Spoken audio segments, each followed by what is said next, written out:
Hello students, आज के इस वीडियो में आप देखेंगे नाउन के साथ एग्रीमेंट कैसे होता है सिंटैक्स चैप्टर में। इसके पहले एक वीडियो मैंने अपलोड कर दिया है। अगर आप उसको देख लेंगे तो ये पता चलेगा कि नाउन के साथ कितना तरह का कंसेप्ट आता है एग्रीमेंट में, क्योंकि किसी बुक में तो ऐसा दिया हुआ नहीं है।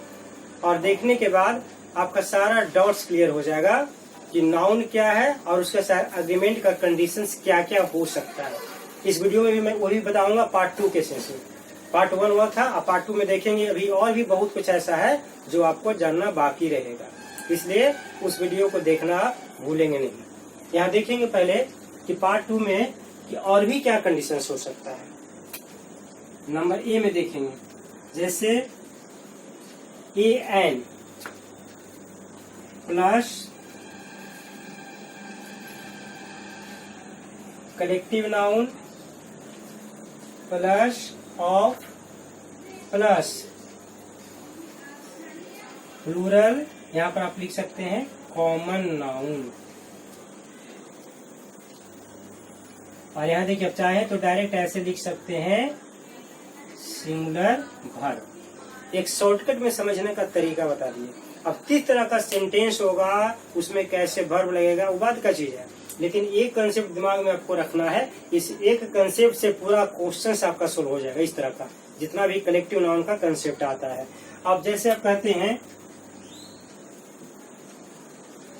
और गैलेक्सी ऑफ, गैलेक्सी क्या होता है?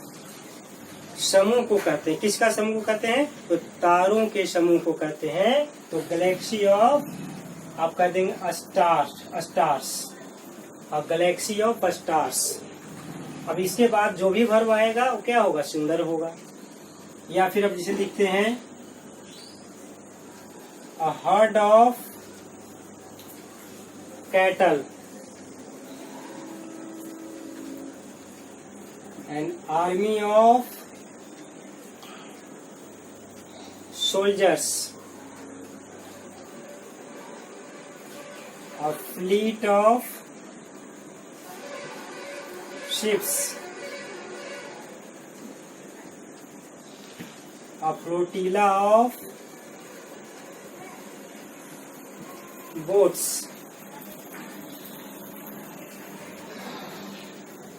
अब बैंड ऑफ बहुत के लिए आता है। बैंड में ये कंडीशन नहीं होता। जैसे बैंड ऑफ गाने बजाने वाले जितने भी होते हैं ना ग्रुप को, जैसे आप सिंगर्स म्यूजिशियन सब कर सकते हैं, या बैंड ऑफ पैरट्स भी कर सकते हैं। इसमें बहुत कुछ हो सकता है। बैंड ऑफ पैरट्स, या फिर कहते हैं जैसे डेलीगेट या डेलीगेशन भी इसको कर सकते हैं। डेलीगेट ऑफ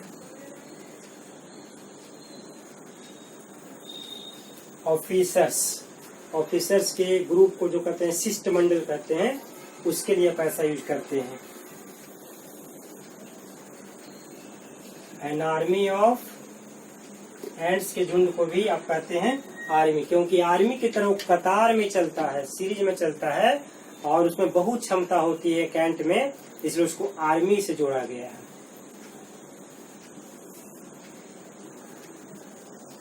और टीम ऑफ, ऐसा कुछ नहीं कि टीम का मतलब प्लेयर की बात हम करते हैं, ऐसा नहीं है।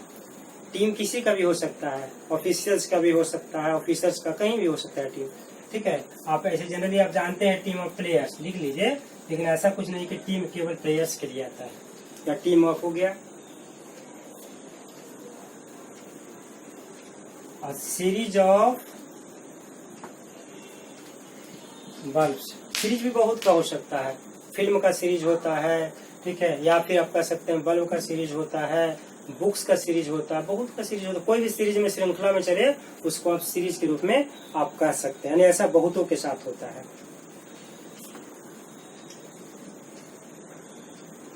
ये ग्रुप ऑफ,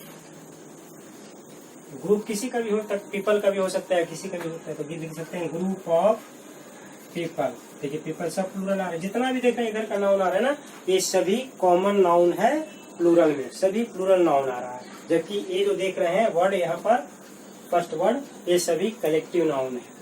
लेकिन ऑफ के पहले आने के चलते इसका जो वर्ब यहाँ देख रहे हैं ये सिंगुलर वर्ब होता है। बस ये कंसेप्ट क्लियर होना चाहिए, बस एक लाइन का ही। इसके अंतर्गत जितना भी आ रहा है, इसमें जब भी कोई वर्ब आएगा तो हमेशा आप क्या करेंगे, हमेशा सिंगुलर वर्ब लगा देंगे according to nature of the noun. Of के पहले के आने के कंडीशन के कारण इसको कर सकते हैं। आप जैसे लिख सकते हैं चेन ऑफ इवेंट्स कर सकते हैं, घटना का एक श्रृंखला, सीरीज, क्रम। चेन का मतलब क्रम जो चलता है उसको आप कर सकते हैं, ये चेन कर सकते हैं। अब फ्लॉक बहुतों के लिए आता है, एलिफेंट्स के लिए भी आ जाता है। शिप्स नहीं बोलेंगे, शिप इज ऑलवेज प्लूरल, तो शिप कर देते हैं, प्लूरल फॉर्म में होता है। या फिर आप लिखते हैं अ फ्लॉक ऑफ एलिफेंट। जो प्लूरल पहले से उसमें एस नहीं लगेगा, लेकिन जो सिंगुलर है उसको एस लगा करके यहाँ पर हम प्लूरल बना देते हैं, ये प्लूरल फॉर्म हो जाता है। अब इसमें कोई भी सेंटेंस आपको बनाने का मन करे, ऐसा ना ये एक दो नहीं होता है, इसमें इन्फिनाइट वर्ड होते हैं। इन्फिनाइट बहुत सारे वर्ड्स ऐसे होते हैं जो इस तरह से कर सकते हैं। तो इस तरह से आप देखते हैं कि कलेक्टिव नाउन का पहला ये नंबर में देख रहे हैं ना, कि ऐसा जो भी आएगा हमेशा आने वाला वर्ब सिंगुलर होगा। आप एक एग्जाम्पल में आप देख लें, यहाँ पर एग्जाम्पल के रूप में दिखाते हैं। A team of players is playing well। यहाँ देखिए इस क्यों लगा दिए, क्योंकि ऑफ के पहले टीम आया है और टीम एक कलेक्टिव नाउन है। दूसरा एग्जांपल देखेंगे, a delegate of officers has been sent to Pakistan. इस तरह से आप लिख सकते हैं। तो ये देख सकते हैं यहाँ पर कि जब भी ऐसा हम करते हैं तो हमेशा इसका जो वर्ब आता है क्या होता है, हमेशा वर्ब इसका। चलिए अब यहाँ देखेंगे बी में मीन्स एंड एग्रीमेंट। मीन्स क्या है, मीन्स एक नाउन है। अगर आप मीन कहते हैं तो मीन एक वर्ब हो जाता है, जैसे आई मीन, यू मीन, वो वर्ब। यहाँ वर्ब फॉर्म की बात मैं नहीं कर रहा हूँ, नाउन की बात कर रहा हूँ। तो नाउन में आप देखेंगे हमेशा कि मीन्स एक वर्ड होता है, एक मीन होता है ऐसे स्टैटिस्टिक्स में, उसकी बात भी मैं नहीं करने जा रहा हूँ आपको। यहाँ पर एज ए नाउन देख रहे हैं, ग्रामर के व्यू से क्या होता है। तो एक जैसे मीन होता है, मीन्स जो कहते हैं इसका मीनिंग होता है प्रोसेस, या फिर आप कहते हैं मेथड। जब प्रोसेस और मेथड होता है तो ये दोनों हो सकता है, सिंगुलर भी हो सकता है, प्लूरल भी हो सकता है। तो फिर आखिर कैसे डिटर्मिनेशन करेंगे हम, ये देखेंगे आप यहाँ पर। यहाँ लिखेंगे वेन, नहीं वैसे लिख सकते हैं, इट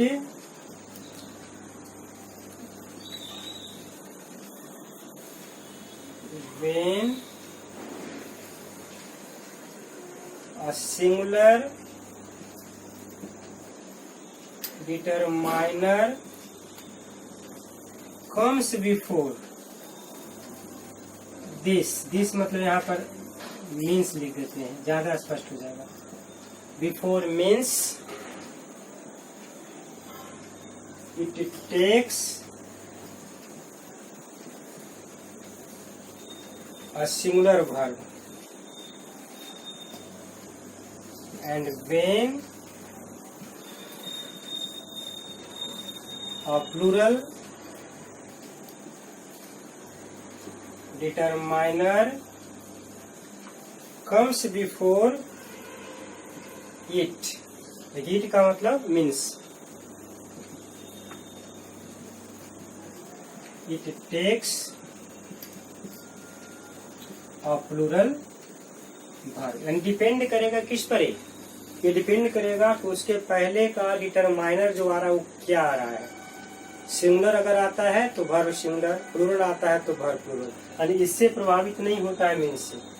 तो डिटरमाइनर प्रभावित करता है कि आप एक के बारे में कह रहे हैं या एक से ज्यादा के बारे में कह रहे हैं। जैसे आप यहाँ पर देखेंगे कैसे, this means of travelling is safe. यहाँ देखिए दिस कह दिए, तो दिस से यहाँ पर कंसेप्ट क्या आ गया, सिंगुलर का आ गया, इसलिए यहाँ देखिए दिस के चलते यहाँ इज का हमने यूज किया। अब इसी को अगर लिख देते हैं कि this means of travelling are not safe these days, ऐसे लिख देते हैं। तो यहाँ दिस मीन्स हो गया, दिस होता है ऑलवेज प्लूरल। अब इसके चलते आप देख सकते हैं कि यार हो गया, यानी मीन्स जबकि दोनों कंडीशन में आता है, लेकिन मीन्स से प्रभावित नहीं होता है, प्रभावित होता है डिटरमाइनर से, सिंगुलर या प्लूरल से होता है। एक देखिए पहला कंसेप्ट हो गया। दूसरा यहाँ पर आप देखेंगे एक मीन्स का मीनिंग होता है सोर्सेज ऑफ इनकम, पैसा कमाने का सोर्सेज, साधन। इस कंडीशन में जब भी आता है तो इसको ऑलवेज माना जाता है plural. It is always plural, then the verb is also plural. लिख देंगे it is always plural, then the verb is plural. जब भी ये पैसा के सेंस में आएगा, अर्निंग के सेंस में आएगा तो ऑलवेज प्लूरल होता है, इसलिए वर्ब इसका हमेशा प्लूरल होता है। अब जैसे कोई भी आदमी अगर ऐसा लिखता है माई मीन्स आर अनलिमिटेड, मेरे पैसा कमाने का साधन अनलिमिटेड है, असीमित है, या फिर वो लिख देगा लिमिटेड, उससे कोई फर्क नहीं पड़ता है। तो जब भी इसमें देखेंगे कि पैसा के सेंस में आया तो फिर इससे कोई मतलब नहीं, डायरेक्ट मीन्स से मतलब है, क्योंकि पैसा के लिए आ रहा है तो it means it is always plural and then the verb is also plural. It only depends upon the nature of means. Here the nature of means is both, it only depends upon determiner whether it comes before singular or plural. But here you can see that if the means is used for money, sources of income, then the C में देखेंगे wages and agreement. Wages means पारिश्रमिक, यानी charges for the workers. मजदूर दिन भर खटता है, काम करता है, और शाम को उसको जो मजदूरी दिया जाता है उसे कहा जाता है वेजेस। यहाँ वेजेस क्या होता है, कंडीशन, यहाँ पर भी कंडीशन है, इसलिए इसको बताना जरूरी हो जाता है। इन मॉडर्न ग्रामर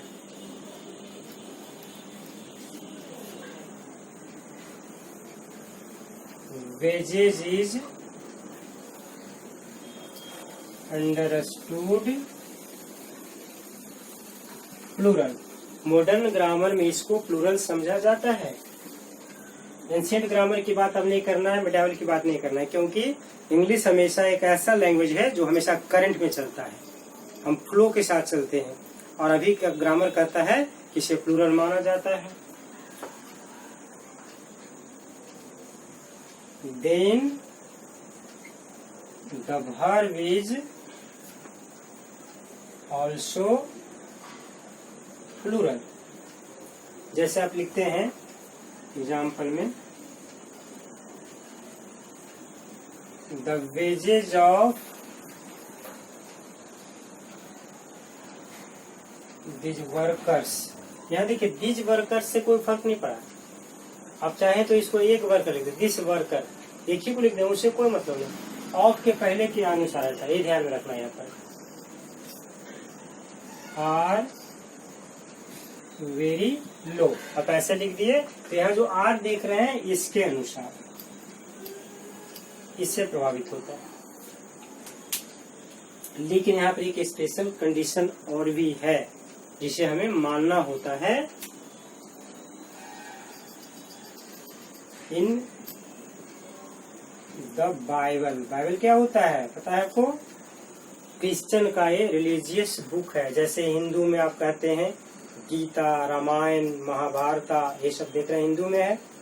मुस्लिम में आप क्या कहते हैं? कुरान शरीफ या कुरान कहते हैं, उसको सम्मान से लोग कुरान शरीफ कहते हैं। तो उनका भी सम्मान, हम सभी धर्म का सम्मान करना चाहिए आदमी को, चाहे किसी भी धर्म का धर्म ग्रंथ है, वो जो भी लिखे हैं वो ईश्वर है।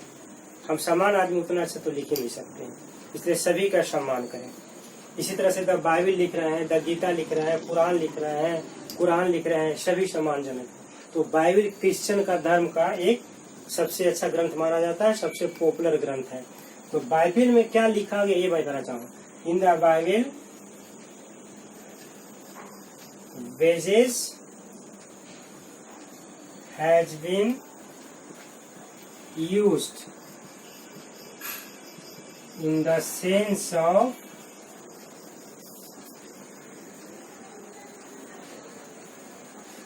पनिशमेंट। इस वर्ड को ध्यान में रखेंगे, पनिशमेंट के सेंस में इसका यूज किया गया है, यानी परिणाम, रिजल्ट। कोई अगर पाप करता है तो उसके परिणाम क्या होता है, इस पर दिखाया गया है।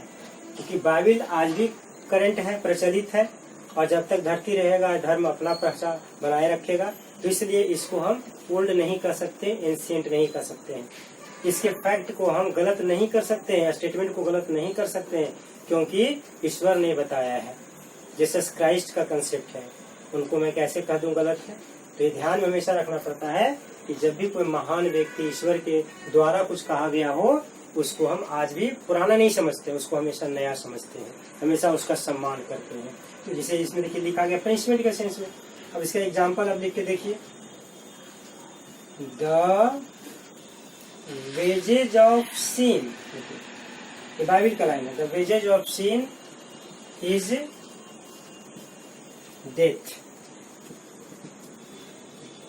पाप का परिणाम, पाप का जो भी अंत होता है वह मौत होता है। ये बाइबल का लाइन है, और इसलिए हम इस तरह से इसको आज भी सिंगुलर मानते हैं। लेकिन जब मजदूरी के सेंस में आता है वेजेस, यहाँ जैसा कि आप देख सकते हैं सेंटेंस में, तो इसको हमेशा हम प्लूरल मानते हैं, चाहे एक व्यक्ति के लिए आवे या एक से। यहाँ पर अगर आप लिख देते दिस वर्कर, इससे कोई फर्क नहीं पड़ता, क्योंकि ऑफ के पहले ऑलवेज प्लूरल है, then the verb is also plural. तो इस प्रकार से देख सकते हैं कि हमेशा जो भी मजदूरी के सेंस में आएगा ये हमेशा डी में देखेंगे, if two nouns are joined by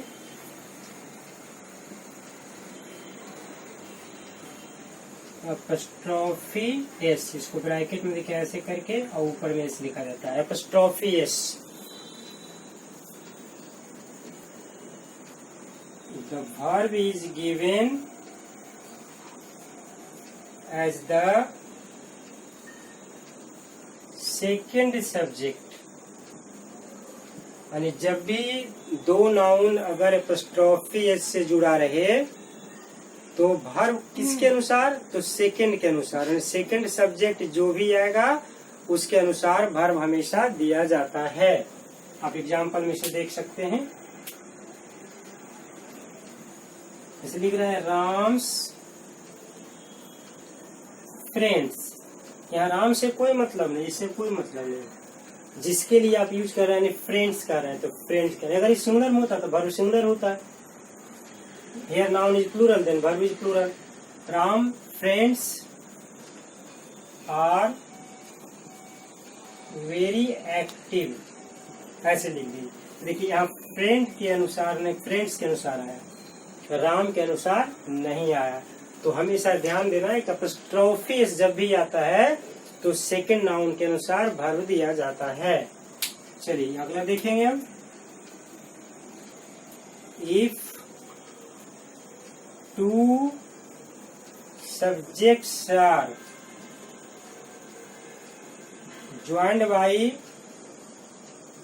या सब्जेक्ट कह ले या फिर नाउन कह ले, क्योंकि नाउन बता रहे हैं तो अच्छा समझ में आएगा आपको, नाउन से ही बात एक ही है। Nouns are joined by of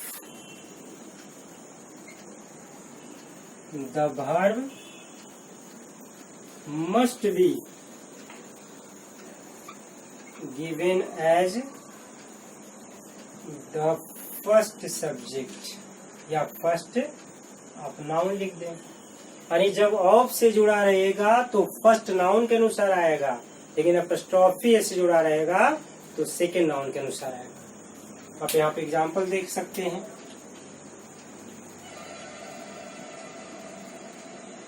the page of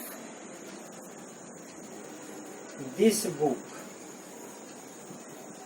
is new. यहाँ तो आपका चूंकि दोनों सिंगुलर है, यहाँ भी सिंगुलर है यहाँ भी सिंगुलर है, तो आपको पता नहीं चला होगा। लगा कि सिंगुलर लिख ही देते हैं गलती से, तो सिंगुलर तो कोई गलती नहीं होगा, लेकिन ये आया किसके लिए? इसके लिए। अब इसी में देखिए दूसरा एग्जांपल देख लेंगे। The page of these books, यहाँ पर देखिए दीज बुक्स कर देते हैं, तब क्या क्या कंडीशन क्या आएगा? तो यहाँ तो प्लूरल हो गया, लेकिन ये तो सिंगुलर है ना, तो इसके अनुसार हम यहाँ singular, the book of this books, page of this book is yellow, ऐसे लिख दे। देखिए अब इसी को लिखेंगे the pages of this book. अब यहाँ देखेंगे ये प्लूरल है और ये सिंगुलर है, तो हम क्या देखेंगे? फर्स्ट सब्जेक्ट को देखेंगे। The pages of this book are tattered.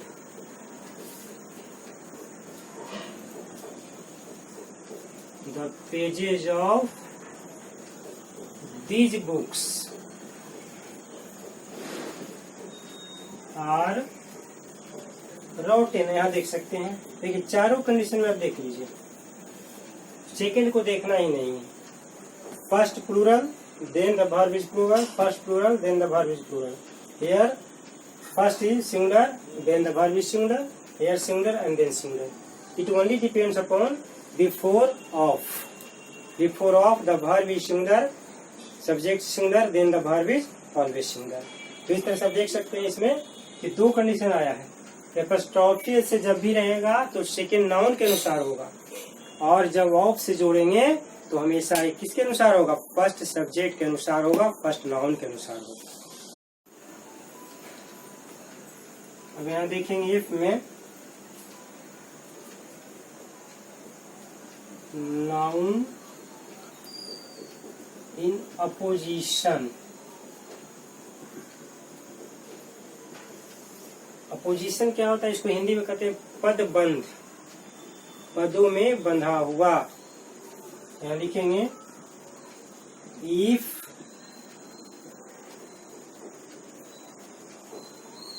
The subject is singular और plural, then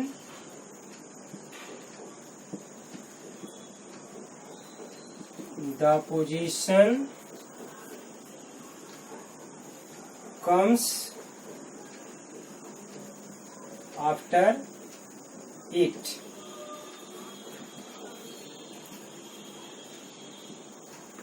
The verb is given as the first subject। यानी कहने का मतलब क्या? If the subject is singular या प्लूरल, सिंगुलर रहे या प्लूरल रहे, जो भी सब्जेक्ट आ रहा हो पहला, और उसके बाद कर रहा है कि then the position comes after it. उसके बाद अगर अपोजिशन आता है तो अपोजिशन को देखना ही नहीं है, यहाँ पर सीधे देखना आपको है कि फर्स्ट सब्जेक्ट कौन आ रहा है, तो the verb is given as the first subject. अगर सिंगुलर होगा तो सिंगुलर दे देंगे, और प्लूरल होगा तो प्लूरल दे देंगे। अब जैसे अगर मैं अपने बारे में लिखूं या अपने बारे में आप लिखें, कोई भी लिखे, जैसे मैं कहूँ आई, यहाँ कॉमा दे दूं,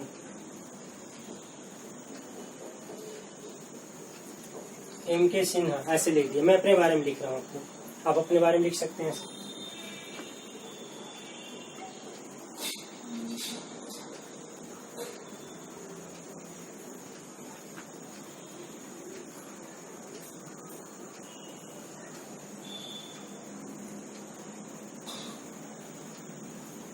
देखिए इस तरह का सेंटेंस, देखिए आई, देखिए यहाँ पर कॉमा दोनों तरफ है, जो कॉमा दोनों तरफ रहता है इसको कहते हैं अपोजिशन,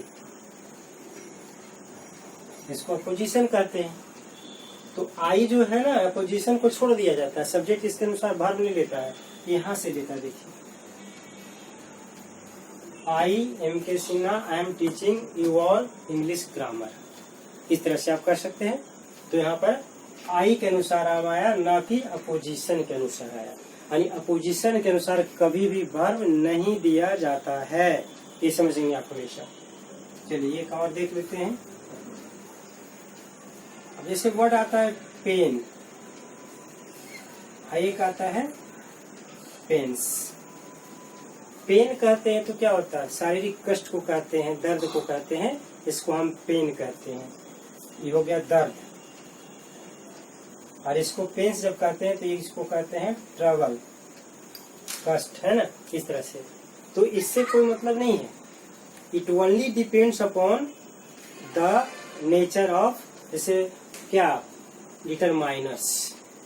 आप यहाँ जैसे लिखते हैं पेन, तो खैर ऑलवेज सिंगुलर होता है, इसको ऑलवेज सिंगुलर कर देंगे, इसको कर देंगे बोथ, सिंगुलर एंड प्लूरल, इसको दोनों कर सकते हैं। पेन ऑलवेज सिंगुलर होता है, जैसे आप कहते हैं पेन इज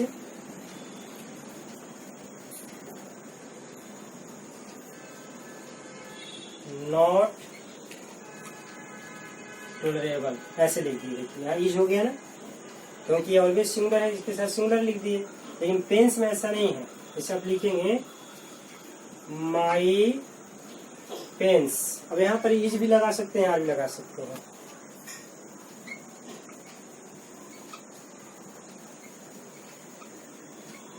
नॉट टॉलरेबल। अब जैसे लिखे मच, मच पेन, तो मच क्या होता है, मच सिंगुलर होता है, इसमें यस भी लगा देते हैं, तो यहाँ पर मच के चलते ऑलवेज सिंगुलर, अब यहाँ आर नहीं आएगा। यहाँ पर है कि हमें पता नहीं चल रहा है ना किसके लिए एक से अधिक दिखा रहे हैं, या दोनों हो सकता है। लेकिन जब मच लगा दिए तो much is always uncount and the adjective is uncount, then the verb is also uncount, singular. इस पर डिपेंड करता है कंडीशन पर कि जब मच लिख रहे हैं तो यहाँ प्लूरल का कंसेप्ट नहीं आएगा, क्योंकि मच ऑलवेज सिंगुलर लेता है verb. Much pens has been given to us, ऐसे लिख दिए। अब यहीं पर अगर करते ऐसा कि मेनी लिख देते, तो मेनी का नेचर क्या होता है, it is different to much, much is uncount and singular and many is always plural, it always affects also the noun. Much many आने का मतलब है कि इसके बाद का नाउन भी प्लूरल माना जाएगा, then the verb is naturally plural. Many pens has been given to us. तो इस प्रकार से आपने देखा कि नाउन के साथ एग्रीमेंट, सिंटैक्स का एग्रीमेंट कैसे होता है। नाउन में बहुत तरह के, नाउन इन्फिनाइट है, नाउन को आप पूरा तो समझना मुश्किल है, लेकिन जितना एग्जाम से पूछा जाता है उससे कहीं ज्यादा मैंने आपको बता दिया है। और आशा करता हूं कि आपको कहीं भी नाउन एग्रीमेंट में दिक्कत नहीं होगी। Thanks for watching this video.